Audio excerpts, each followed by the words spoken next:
Moja kati ya tukio ambalo inawezekana likawa limewashangaza watu wengi ni tukio la kuamkia usiku wa leo katika chuo kikuu cha UDOM, wakati afisa habari wa serikali Peter Msigwa alipokuwa akizungumza na vijana kuhusiana na mabadiliko na kuwashawishi vijana kuingia kwenye uchaguzi na kusema kile ambacho serikali inachokifanya, lakini vijana ilionekana kuwa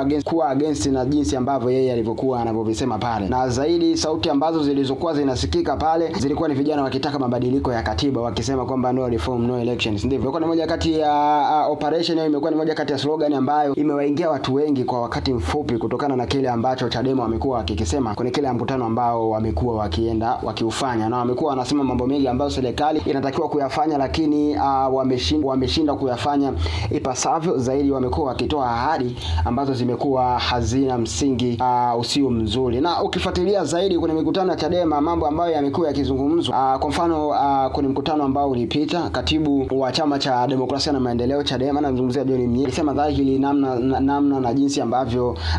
hii kauli mbiu ya no reform no election ilipotoka. Akasema kwamba ilikuwa ni mwaka 2022 wakati viongozi wa Chadema akiwepo yeye mwenyewe John Mnyika, akawepo na John Heche ambaye ni makamu mwenyekiti wa chama cha demokrasia na maendeleo Chadema muda huu, kawepo na aliyekuwa mwenyekiti wa chama hicho namzungumzia Mbowe. Ndivyo walikutana na Daktari Samia Suluhu Hassan, wakasema kwamba inabidi mabadiliko yafanyike kwenye masuala ya katiba, ambapo wenyewe walipendekeza masuala yao 11, lakini mambo makuu mawili ambayo ndo katika ile 11 waliopeleka alichaguliwa. Cha kwanza kilikuwa ni kufanyiwa mabadiliko kwenye katiba ya Jamhuri ya Muungano wa Tanzania, na kingine kufanyika mabadiliko kwenye masuala ya uchaguzi. Na wenyewe walitegemea kwamba uchaguzi wa mwaka 2025 unawezekana ukawa ni uchaguzi ambao ukawa ni wa haki na usawa na kile ambacho wenyewe walichokuwa nakitegemea. Lakini kwa mujibu wa yeye anasema kwamba kufikia mwaka 2023 mambo yalikuwa tofauti, kwa sababu walikuwa wakipeleka mapendekezo yao kwa ajili ya katiba iweze kufanyiwa marekebisho. Kulikuwa hakuna chochote ambacho kilichokuwa kinafanyika, lakini majibu ambayo walikuja kuyapokea ni kwamba walisema kwamba baada ya uchaguzi wa mwaka huu mwaka 2025 ambao unaenda kufanyika mwezi huu wa 10, basi mabadiliko ambayo chama cha demokrasia na maendeleo Chadema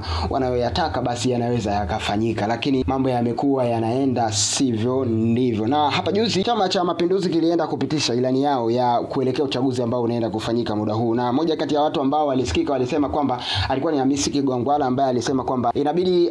wananchi waiamini serikali kutokana na kile ambacho kimeandikwa au kutokana na kile ambacho wamekinuia kwenye ilani yao ambayo walienda kuizindua Dodoma juzi kati hapo. Na lakini baada ya ile ilani, katibu wa chama cha demokrasia na maendeleo Chadema alikuja kuzungumza na vyombo vya habari na akasema kwamba hiyo imekuwa kama vile ni danganya toto, kwa sababu hivi vitu ambavyo anavyovisema vimekuwa vinapigiwa kelele mwaka zaidi ya mwaka, lakini mabadiliko yamekuwa hayapo. Sasa ndio kile ambacho